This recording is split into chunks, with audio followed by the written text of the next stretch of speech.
Sylvia টমেটোর চারা লাগিয়েছে এবং নিয়মিত তাদের উচ্চতা মাপছে। এটা হলো তার পাওয়া তথ্য।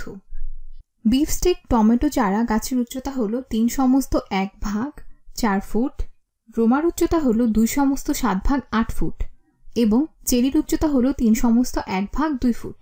আমাদের বের করতে হবে যে বিফস্টেক টমেটো চারার এটা হলো বিফস্টেক আর রোমা চারার মধ্যে উচ্চতার পার্থক্য কত, অর্থাৎ এই দুই চারার উচ্চতার পার্থক্য বের করতে হবে। চেরি টমেটোর উচ্চতা নিয়ে তাহলে আমাদের মাথা ঘামাতে হবে না, তাহলে আমাদের এই দুইটি চারার উচ্চতার পার্থক্য বের করতে হবে, মানে বড় উচ্চতা থেকে ছোট উচ্চতা বাদ দিতে হবে। আমরা আসলে দেখতে চাই 3/1 থেকে 2/7 বিয়োগ দিলে কত থাকে। এখন বিয়োগ করার আগে এই দুটি ভগ্নাংশকে অপ্রকৃত ভগ্নাংশে পরিণত করে নিতে হবে। এরা এখন মিশ্র ভগ্নাংশে আছে, এদেরকে অপ্রকৃত ভগ্নাংশে পরিণত করতে হবে। 3/1 আর 3+1/4 একই কথা, যা হলো 12/4+1/4। এটা 3+1/4 সমানই হয়।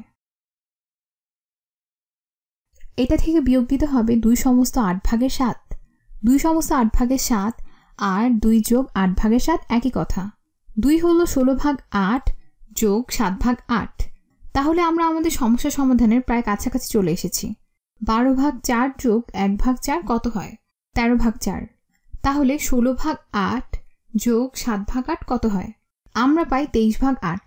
তাহলে আমরা বিয়োগ করব 23/8। তাহলে আমরা এটি ভগ্নাংশ থেকে আরেকটি ভগ্নাংশ বিয়োগ করছি, কিন্তু সমস্যা হলো এখানে হরগুলো আলাদা। আমরা বিয়োগটা করতে পারবো না যতক্ষণ না হর দুটো একই রকম হয়। তাহলে 4 ও 8 এই হর দুটো লসাগু কত হবে? সবচেয়ে ছোট কোন সংখ্যাটা দিয়ে 4 ও 8 বিভাজ্য হয়? 8কে 8 দিয়ে ভাগ করা যায়, 8কে আবার 4 দিয়ে ভাগ করা যায়। তাহলে 13/4 এর হরের জায়গায় 8 লিখলেই আমাদের সব সমস্যার সমাধান হয়ে যাবে। চলো করি তাহলে। এই দুটো ভগ্নাংশকে আমরা লিখব নিচে 8কে হর হিসেবে নিয়ে। এই তো লিখে ফেলেছি। তো 13/4 এখানে হরের জায়গায় লিখব 8। তাহলে 4 থেকে 8-এ যেতে হলে হরকে 2 দিয়ে গুণ করতে হবে।